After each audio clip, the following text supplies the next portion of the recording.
नमस्कार, मेरा नाम है दिलीप कुमार पांडे और आप देख रहे हैं नमस्ते यूपी का खास कार्यक्रम सबकी बात। एक ऐसी शुभ घड़ी जिसके लिए 500 सालों का इंतज़ार, न जाने कितने लोगों का बलिदान, उसके बाद ऐसी शुभ घड़ी आई है जिनके दर्शन के लिए लोगों का मन ललायित है।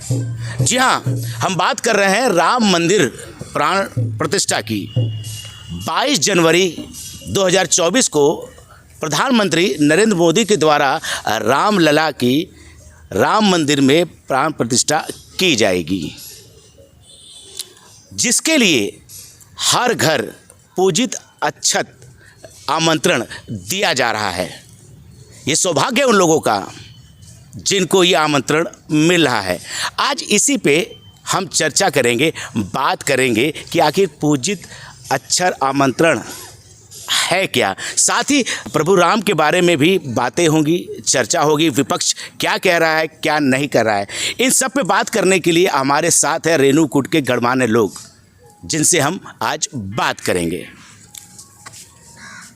स्वागत है आपका नमस्ते यूपी कार्यक्रम में। धन्यवाद। पूजित अक्षत आमंत्रण क्या है, ये थोड़ा विवरण बताइए। भगवान राम के जन्मभूमि पे 100 कलश में अक्षत रख करके उसको संतों द्वारा पूजा किया गया है। अब पूरे देश भर में भेजा गया है। उसमें से अक्षत हमारे यहाँ भी आए हैं। फिर उस अक्षत में और अक्षत मिला करके हमारे ज़िले में करीब 30 कुंटल अक्षत इकट्ठा किया गया है, बना है। घी और हल्दी मिला करके वो हर घर में एक पैकेट द्वारा बना करके भेजा जा रहा है। बहुत जल्दी 1 जनवरी से हमारे यहाँ कार्यक्रम चल रहा है। लगभग 1,80,000 पैकेट हम लोगों ने अभी तक इस ज़िले में बांटे हैं। आप जा रहे हैं बांटने, ये कैसा अभी लग रहा है? मतलब ये राम मंदिर जो हमारे रहते हम देख रहे हैं, ये लोगों का एक सौभाग्य है। क्या कहना चाहेंगे आप? बहुत उत्साह का विषय है और हम लोगों को आशातीत उत्साह देखने को मिल रहा है। हमें लगता था कि इतने उत्साह में नहीं होंगे, लेकिन हम लोगों ने जो कमेटियां बनाई थी यहाँ पे, उस हिसाब से जैसे हम लोगों ने कमेटी बनाई लगभग 150 लोगों की, आज 500 से ज़्यादा लोग यहाँ पे अक्षत बांटने में हमारे साथ जुटे हुए हैं। हमें तो पता ही नहीं चल रहा है कि इतने घरों में अक्षत बट गए। हम जब रिपोर्ट लेते हैं शाम को कि कहाँ कहाँ बटा, कहाँ कहाँ नहीं पहुँचा, कहाँ पहुँच रहा है, तो हर जगह करीब करीब पहुँचने की खबर आ रही है कि हाँ हमारे यहाँ पहुँच गया। वो जो अक्षत आया है वो अयोध्या से ही आया है, उसे मंदिरों में रखने के लिए आप कह रहे हैं? मंदिरों में नहीं रखा जाता है। वह अक्षत आया है भगवान श्री राम के निमंत्रण के रूप में कि भगवान श्री राम का जो 500 वर्षों से लंबित मंदिर था वो बन गया, और मंदिर बनने के बाद भगवान राम की 22 तारीख को प्रतिष्ठा हो रही, प्राण प्रतिष्ठा हो रही है। प्राण प्रतिष्ठा की एज ए सूचना है और सूचना के साथ निमंत्रण है कि अब मंदिर तैयार हो चुका है। हिंदू अब भगवान राम का दर्शन उनके जन्म स्थान पर सर उठा के कर सकता है। सर उठा के कर सकता है। दिवाली मनाना है, दिवाली पटाखे भी फूटेंगे। एकदम दिवाली मनाना है, पटाखा भी फोड़ना है। और मैं अभी अपने उन सारे हिंदू भाइयों को जो इस पीढ़ी में हैं उनको धन्यवाद देता हूं। उनका ऐसा मौका मिला है कि उन्होंने मस्जिद तोड़ते हुए देखा और राम मंदिर बनते हुए देखा और प्राण प्रतिष्ठा होते हुए देख रहे हैं। तो ऐसे सभी हिंदू भाइयों को जो इस घड़ी का आनंद ले पाएंगे, उनके लिए बहुत परम पूजनीय काम है और वो बधाई के पात्र हैं। उन्होंने ज़रूर कोई ऐसा काम किया होगा पिछले जन्म में जो आज उनको ऐसा पुण्य का काम देखने को और उसका साक्षी बनने का मौका मिल रहा है। साक्षी बनने का मौका मिल रहा है।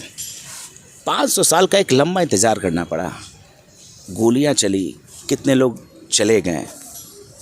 उन्होंने कभी सोचा होगा कि ऐसा होगा हमारे साथ, लेकिन ये जरूर सोचा कि आने वाली पीढ़ी हमारे इसके दर्शन कर सकेंगी। देखिए दिलीप जी, विश्व हिंदू परिषद के माध्यम से 1984 में राम जन्मभूमि का आंदोलन अपने हाथ में लिया गया। इसके पहले 1528 से हिंदू समाज सोया नहीं था, लगा हुआ था, हमेशा लगा हुआ था इस काम में। मुगलों की संख्या ज़्यादा होती थी, हिंदू समाज छोटा होता था, लेकिन लड़ाई नहीं रुकी। 1000 की संख्या में, 2000 की संख्या में हिंदू समाज लड़ता रहा, मरता रहा।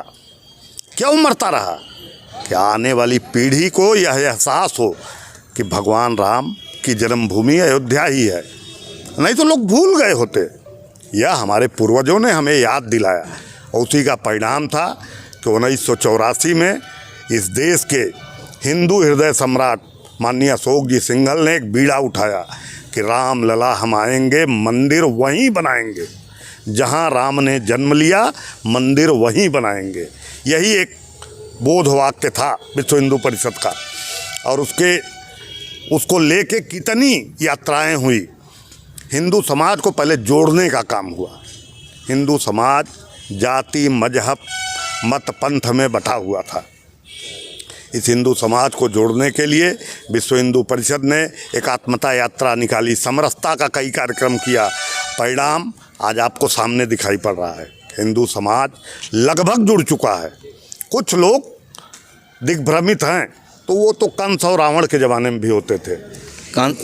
उस ज़माने में भी होते थे। तैयारी क्या है आपकी?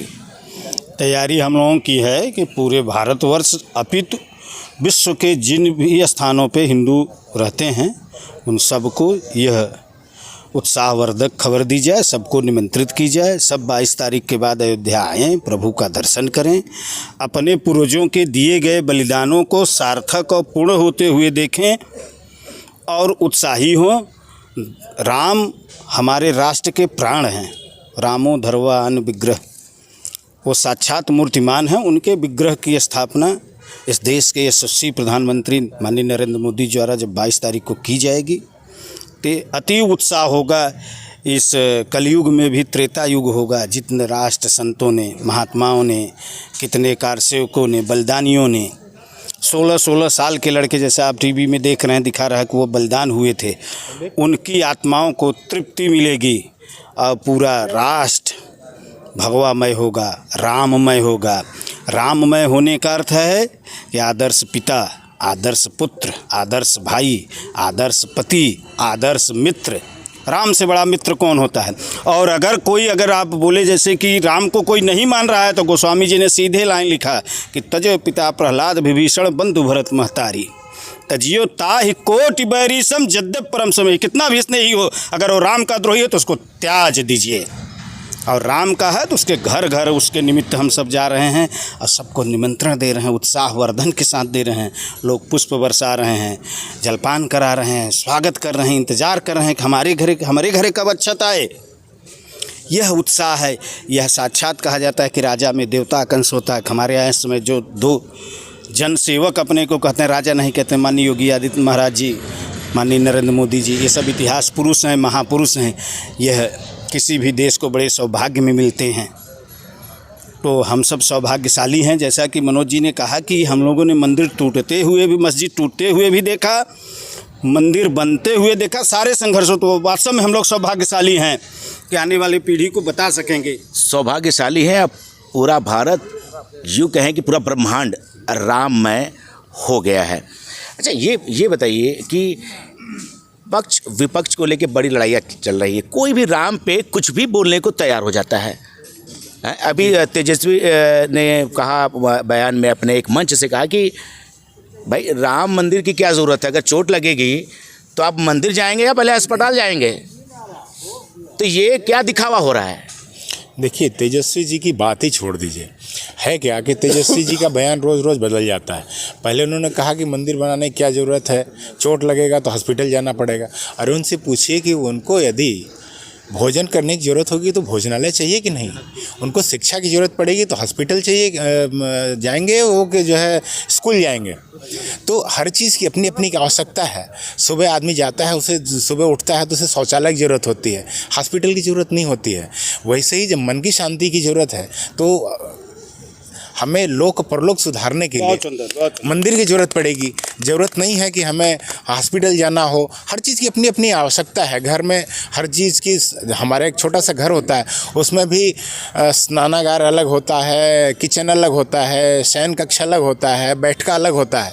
तो हर चीज़ की आवश्यकता है कि ऐसा नहीं है कि हम केवल शौचालय बना लेंगे तो काम हो जाएगा, सिर्फ हम जो है किचन बना लेंगे तो काम हो जाएगा। हर चीज़ की आवश्यकता है। वैसे हमारे समाज में आदमी को मनुष्य बने रहने के लिए मंदिर की भी आवश्यकता है। मंदिर दूसरी बात उन्होंने कहा कि जब हमारी सरकार आएगी तो पूरे राज्य से सहयोग लेकर के हम भी राम मंदिर बनवाएंगे।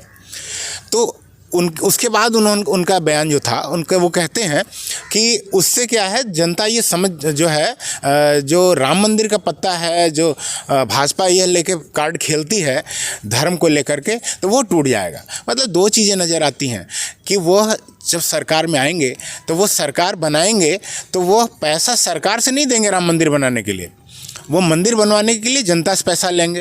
पहला चीज़, अपने पास से भी नहीं लगाएंगे। दूसरी बात ये कि वह राम मंदिर बनवाने का मोटो नहीं है, उनका मोटो यह है कि राम मंदिर का जो क्रेडिट बीजेपी ले रही है, वो क्रेडिट अब वो बीजेपी न ले पाए, उनके पास आ जाए क्रेडिट। तो राम मंदिर का मोटो बनवाने का और मंदिर बनवाने का जो उनका तरीका है, दोनों गलत है। दोनों गलत है। एक बात मैं भी कहना चाहूँगा कि अगर चोट आपको लगती है तो सबसे पहले आप ईश्वर को ही याद करते हैं, उसके बाद हॉस्पिटल की तरफ भागते हैं। ये बताइए आप मुझे, जैसे एक सांसद महोदय ने बोला कि जो आप आमंत्रण दे रहे हैं तेरही का दे रहे हैं, बेटी बच्चों को देख रहे हैं, तो दिखावा ही क्यों कर रहे हैं, आमंत्रण बांटते फिर रहे हैं? दिलीप जी, हम लोग विश्व हिंदू परिषद के कार्यकर्ता हैं। 1984 से आज तक के संघर्ष को हम लोगों ने देखा है। कौन सांसद क्या बोल रहा है, एक लाइन हम लोग जानते हैं, तुलसीदास जी ने लिखा है, हरिहर निंदा सुनई जे काना, पड़े पाप गोघात समाना। इन दुष्टों की बात सुनने से अब कोई फायदा नहीं है। देश का 100% हिंदू समाज आज भगवान राम के साथ जुड़ा हुआ है। आप भी नगर में घूमते होंगे, यहाँ से लेके सोनभद्र मुख्यालय तक आप जाते हैं, आते हैं, आप देखते होंगे कोई गांव, कोई नगर, कोई गली नहीं है जिस गली में राम की चर्चा न हो। आज की तिथि में सारी चर्चाएं फेल हो जा रही हैं। मीडिया में हम देख रहे हैं कि बड़े बड़े समाचार पीछे हो जा रहे हैं। ये प्रभु राम आ रहे हैं, मतलब वो बोल रहे हैं, उनसे कोई मतलब नहीं है। अच्छा, एक बात और मेरे है कि किसी ने एक बात और कही कि राम जी जो हैं वो मांसाहारी थे। आजकल ये बातें चल रही हैं। ये तो वो क्षुद्र नदी बह चली तो राई, वो दशा है। राम के बारे में कोई इंसान अगर बोलना चाहे, लाखों करोड़ों वर्ष से हमारे ऋषि महर्षि उस पर बोलते रहे और उसको कहे कि निगम नेति कहीं पार न पावा, जिसको न इति वेद कह रहा है। अब जिसका अंत और आदि, शुरू और प्रारंभ और अंत नहीं जान पाया, ये क्षुद्र मनुष्य क्या जान पाएंगे? ये क्षुद्र मनुष्य क्या जान पाए। एक और हमारे साथ बात करने वाला, हाँ, मांसाहारी के ऊपर बात करना चाहिए, आप क्या कहना चाहेंगे? मैं जो है मांसाहारी के बारे में, एक्चुअली बड़ी किदवंतियाँ हैं, चारों ओर जो हल्ला चल रहा है कि राम जी मांसाहारी थे, तो उसके बारे में कहाँ से बात उठी, मैं उस पर आपको स्पष्टीकरण देना चाहता हूँ कि जब सीता जी ने जो है, जब वो हिरण का वध करने के लिए बोला, तो राम, उन्होंने बोला कि मैं शिकार करने, वध नहीं, पकड़ने के लिए बात हुई थी। हाँ, पकड़ने के लिए नहीं, उसका शिकार करने की बात हुई थी। तो लोगों ने उससे जोड़ लिया कि राम जी शाकाहारी, वो मांसाहारी थे, वो शिकार करके उसको खाते। तो उनको जो ऐसी बात करते हैं उनको मैं बताना चाहता हूँ कि वो सोने का हिरण खाया नहीं जाता है। सोने का हिरण था तो उसका शिकार सिर्फ उनके शौक के लिए करने गए थे। ऐसा कोई प्रमाण नहीं है कि वो मांसाहारी थे। ऐसा कोई प्रमाण नहीं, मांसाहारी थे, शिकार करने गए थे। और राम, वो जो मुंबई के एक नेताजी है, उन्होंने कहा कि जंगलों में कंदमूल नहीं कुछ और खाते थे। भाई जंगल में क्या करेंगे, कंदमूल तो मिलता नहीं तो मांस ना खाएंगे। राम जी शाकाहारी थे। कहीं पे भी रामचरितमानस हो चाहे वाल्मीकि रामायण हो, यही दो वैसे तो बहुत रामचरितमानस, कम रामायण है, तमिल में लिखी गई है और बांग्ला में कृतिभास है, लेकिन कई रामायण है। उसमें दो मुख्य रामायण है। एक रामायण है वाल्मीकि कृत, एक दूसरा गोस्वामी तुलसीदास जी द्वारा रामचरितमानस। दोनों में कहीं पे भी मांसाहार का जिक्र नहीं है। और जो लोगों ने हिरण का उदाहरण दिया है, तो हिरण के लिए माँ सीता ने कहा था कि बड़ा सुंदर है, जंगल से लेके जाएंगे हम लोग जब वापस, तो यहाँ से कुछ ऐसा विशेष ले जाना चाहिए। तो ये हिरण है, वहाँ पे एक बगीचे में रहेगा, बड़ा सुंदर लग रहा है, इसे पकड़ के लाइए। भगवान राम पकड़ने गए थे, ना कि उसका शिकार करने गए थे, ना कि उनका शिकार करने गए थे। अच्छा, एक बात और कि चुनाव का जो है माहौल है, 2024 में लोकसभा के चुनाव हैं। काफ़ी लोगों का कहना है कि 2024 आ गया है तो जनवरी में ये उद्घाटन करना चाहते हैं। हथकंडे हैं इनके, ये बाद में भी हो सकता है तरावनों में। आखिर 22 तारीख ही क्यों? 22 तारीख इसलिए कि मैंने अभी कल देख रहा था, ज्ञानेश्वर जी ने इसका मुहूर्त निकाला हुआ है। तो ज्ञानेश्वर जी ने ये बताया है कि 14 तारीख से लेकर के 24 तारीख तक ये जो है अभिजीत योग है और श्री रामचंद्र जी का जन्म अभिजीत योग में ही हुआ था, इसलिए ये मुहूर्त सबसे अच्छा मुहूर्त है। और लोग कहने को तो बहुत कुछ कह रहे हैं, अब इसे चुनाव से जोड़ें वो अलग बात है, लेकिन चुनाव तो अभी बहुत दूर है, उसमें चुनाव से कोई मतलब नहीं है। लेकिन ये जो मुहूर्त बना है 22 तारीख का, ये मुहूर्त पिछले अगले 4-6 महीने तक नहीं है। इसलिए ज्ञानेश्वर जी ने कहा कि ये मुहूर्त कोई अगर मुझे बताए तो हम उस पर भी तैयार हैं। मुझसे जनवरी का दिया गया था, जनवरी में माना गया है, जनवरी में माना गया है। राम जो है सिर्फ बीजेपी के हैं? राम तो सबके हैं, जन जन के राम हैं। तो लोग कहते हैं कि भाई बीजेपी ने ठप्पा मार लिया, अखिलेश यादव कहते हैं सपने में कृष्ण आते हैं। तो कृष्ण को भी नहीं मान रहे हैं। वहाँ की 5000 एकड़ भूमि लेके लिख दिए विधर्मियों को, तो माने कहाँ? मतलब वो किसी को मान नहीं रहे हैं। तो राम बीजेपी के हैं? नहीं, राम बीजेपी के नहीं है दिलीप जी, राम तो संपूर्ण हिंदू समाज के हैं। तो लोग कहते हैं ना कि बीजेपी जो है, ये जो राजनीतिक दल हैं, ये जो विपक्षी हैं, ये राम को बीजेपी का बना दिए। 1984 में हमने जब ये कार्यक्रम शुरू किया कि भगवान राम की जन्मभूमि पर हम मंदिर बनाएंगे, ये जो कलंकित ढांचा है जिसको देख के मुझे शर्म आती है। हम मथुरा जाते हैं, हम काशी जाते थे, हम अयोध्या जाते थे, देख के शर्म आती थी कि जिस देश में 100 करोड़ हिंदू रहता हो, उस देश में भगवान ताले में बंद है, उस देश में भगवान के मंदिर के ऊपर गुंबद बना हुआ है। ये देखते थे ना हम लोग, आप भी गए होंगे, मैं भी कई बार गया हूँ वहाँ उस समय। ये सारी परिस्थितियाँ दूर करने में किस राजनीतिक दल ने साथ दिया?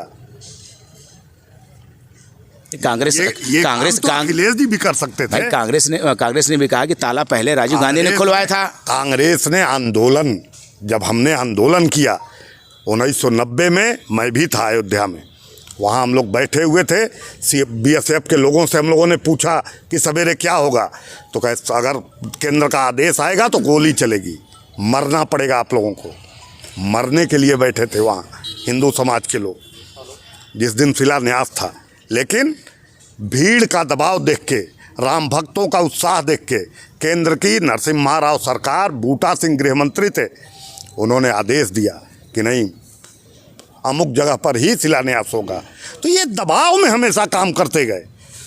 कभी भी, हर बार जितने चुनाव होते हैं, चुनाव में आप देखते होंगे हर पार्टी अपना घोषणा पत्र लागू करती है। क्यों नहीं अपने घोषणा पत्र में कांग्रेस ने लिख दिया कि प्रभु श्री राम की जन्मभूमि पर भव्य मंदिर का निर्माण करेंगे? या साहस दिखाने का काम भारतीय जनता पार्टी ने किया और उसका लाभ ले रही है, इसमें कोई आपत्ति नहीं है। इसमें कोई आपत्ति नहीं। एक बार आखिरी में सबसे फिर से एक मुलाकात कर लेते हैं, आखिरी बातों में एक संबोधन को इसको ख़त्म करना है। आखिरी में क्या कहना चाहेंगे?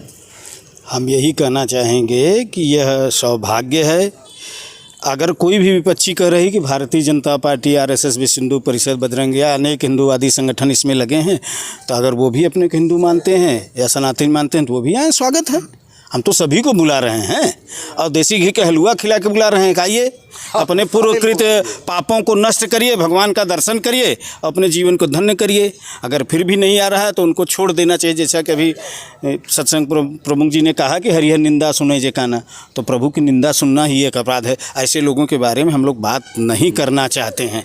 आप क्या कहना चाहेंगे आखिरी में? आखिरी में यही करना चाहेंगे कि भाई जो लोग नहीं मानते हैं या राम मंदिर को नहीं विश्वास कर रहे हैं, जैसे कि हवा है, हम लोगों को हवा दिखाई नहीं देती है, तो हवा को देखने के लिए जैसे टायर वाले के पास बनाने जाते हैं तो वहीं पर पंचर वाले के पास तो हवा भरता है। उसी प्रकार भगवान है, कण कण में व्याप्त हैं, और जो है कि मंदिर में जाना पड़ेगा। रामलला जी को अगर दर्शन करना है रामलला जी के, तो राम मंदिर पर ही जाके वहाँ पर ही दर्शन हो पाएंगे अच्छे से। इसलिए सभी लोगों से नम्र निवेदन है कि सारे लोग 30 तारीख के बाद से अपना जाएं और 22 जनवरी को अपने यहाँ दीपावली की तरह मनाएं और उसका आनंद लें, भगवान के आने का आनंद लें। आप क्या कहना चाहेंगे आखिर में? आपका आखिरी प्रश्न लोगों से ये था कि भगवान किसके हैं, राम किसके हैं? तो भगवान बीजेपी की नहीं है, बीजेपी सारी दुनिया के इंसानों के भी नहीं है, वो कण कण में व्याप्त हर जीव के हैं। अब घर से एक कोई आवारा बच्चा जिसको पिता बाहर निकाल दिया हो या खुद बाहर निकल गया हो, वो आके कहे कि ये बाप मेरा नहीं है, तो ऐसा नहीं है कि बाप उसका नहीं हो जाता है। बाप तब भी उसका रहता है, पहले भी रहता है और बाद में भी रहता है। और बाकी सबसे यही निवेदन है कि सारी चीज़ों को भूल करके वो आए और भगवान राम के मंदिर का दिव्य दर्शन करें। और सारी जितने लोग हैं वो कुछ न कुछ कहते रहेंगे, लोगों का काम है कहना, वो कहते रहेंगे। बाकी कहना सुनना छोड़ करके भगवान राम का दर्शन कीजिए, राममय होइए, अपने इस जन्म को और अगले जन्म को दोनों को सुखी बनाइए। मेरा सिर्फ इतना ही कहना है। जय श्री राम। आप आखिर में क्या कहना चाहेंगे? मैं आखिर में यही कहना चाहूँगा अपने सारे हिंदू भाइयों को कि जो है राम की जो तैयारी हो रही है प्राण प्रतिष्ठा की 22 तारीख को, उसमें जोर शोर से हिस्सा लें। और जो लोग उल्टी सीधी बातें करते हैं, जिनको नहीं समझ में आता, उनको छोड़ दें, उनको उनकी किस्मत पे छोड़ दें, अपनी तैयारी करें। भगवान राम सब देख रहे हैं, सारी सबकी नैया पार लगाएंगे। भगवान राम सबके हैं। 22 तारीख का मुहूर्त है, दिवाली हर घर में मनाई जाएगी।